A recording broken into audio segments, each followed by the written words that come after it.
அன்பான பண்பான ஜீவர்களே, இன்று நாம் காணவிருப்பது 9வது அத்தியாயமான ராஜவித்யா ராஜகுஹ்ய யோகம் ஆகும்.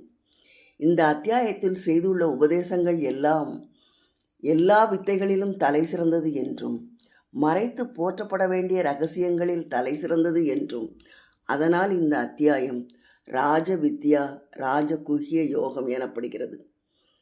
பண்புள்ளவர்களின் பண்பை மதியாமை, குணங்களில் குற்றம் காண்பது, நிந்திப்பது, பொய்யான பொல்லாங்கு கூறுவது இவை அசூயை எனப்படும். இந்த அசூயை இல்லாதவனை அனசியு என்பர். எவனுக்கு அசூயை கிடையாதோ அவனே இந்த அத்தியாயத்தில் கூறப்படும் உபதேசத்தை பெற தகுதியுள்ளவன் ஆவான்.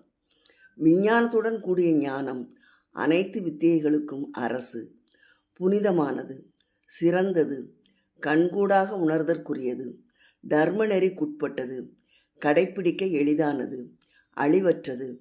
நம்பிக்கையுடன் கேட்டு நடப்பவர்களுடைய அனைத்து பாவங்களையும் தீய குணங்களையும் அடியோடு அழித்து எக்காலத்திலும் பவித்திரமாக வைத்திருக்கக்கூடியது.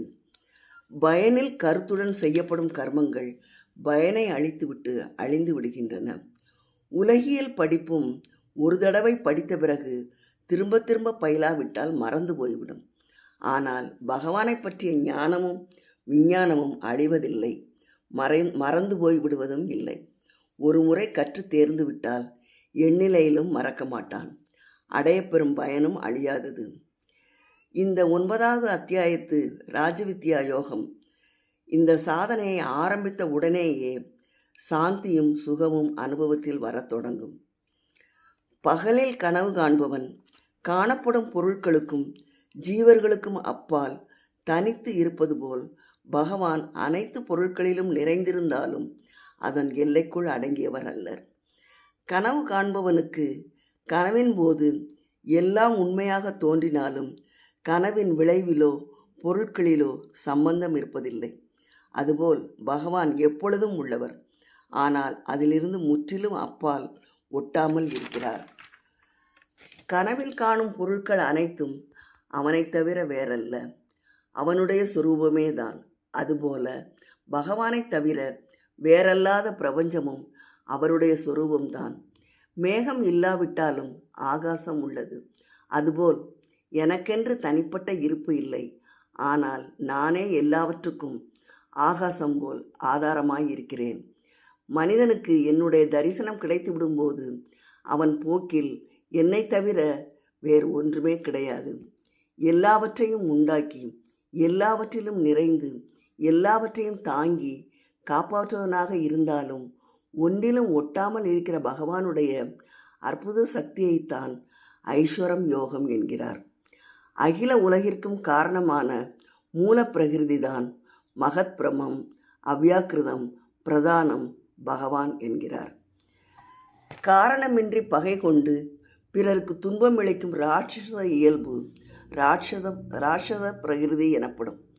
காமம் பேராசையினால் சுயநலத்திற்காக பிறருக்கு துன்பம் இழைப்பது, அவர் பொருளை பறிப்பது அசூரி பிரகிருதி ஆகும்.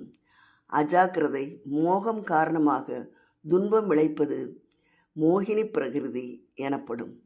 கீர்த்தனம், நமஸ்காரம், சேவை மூலமாக எப்போதும் பகவானை சிந்திக்க வேண்டும்.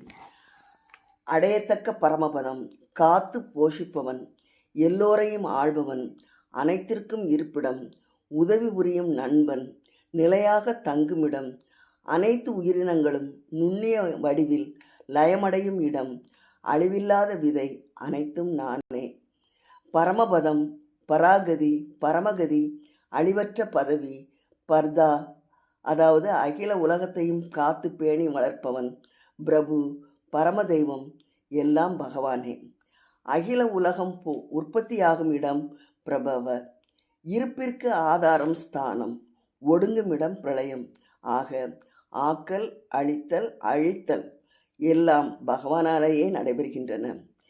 கையில் இல்லாததை பெறுவது யோகம், கிடைத்ததை காப்பது சேமம். அனைத்து விதமான இடையூறுகளிலிருந்தும் மீட்டு காப்பதும், எந்த சாதனைகள் குறைவாக இருக்கின்றனவோ அவற்றை சேர்த்து கொடுத்து அவர்கள் தம்மை அடைய செய்வதும் தான் யோகக்ஷேம நிர்வாகமாகும். குழந்தையை தாய் பராமரிப்பது போல அனன்ய பிரேமை பூண்ட பக்தனுடைய வாழ்க்கையில் உலகியல் வாழ்வுக்கோ பகவான் உபாசனைக்கோ தேவையான பொருட்களை பகவானே நிர்ணயித்து கொண்டு சேர்த்து காப்பாற்றியும் கொடுக்கிறார். பகவான் தாயைப் போல தம்மிடம் பிரேமை கொண்ட பக்தனுக்கு எது ஹிதமானதோ அதை தருகிறார். இதில் உலகியல் ஆன்மீகம் என்ற பாகுபாடெல்லாம் கிடையாது. பகவத் பிராப்திக்கு தடங்கள் உண்டாகும்போது கிடைக்காமல் செய்வதும், பகவானுடைய நினைவுக்கு இடையூறு நேரும்போது அப்போதும் அவனை போகங்களில் சிக்காமல் யோகக்ஷேம நிர்வாகம் செய்கிறார். யோகம் என்பது பகவானை அடைவது, க்ஷேமம் என்பது அதற்குரிய சாதனைகளை காப்பாற்றுவது என்ற அளவிலே இத்துடன் முடித்துக்கொண்டு அடுத்த நிகழ்ச்சியில் பார்ப்போம் என்று கூறி விடைபெறுகிறேன். நன்றி, வணக்கம்.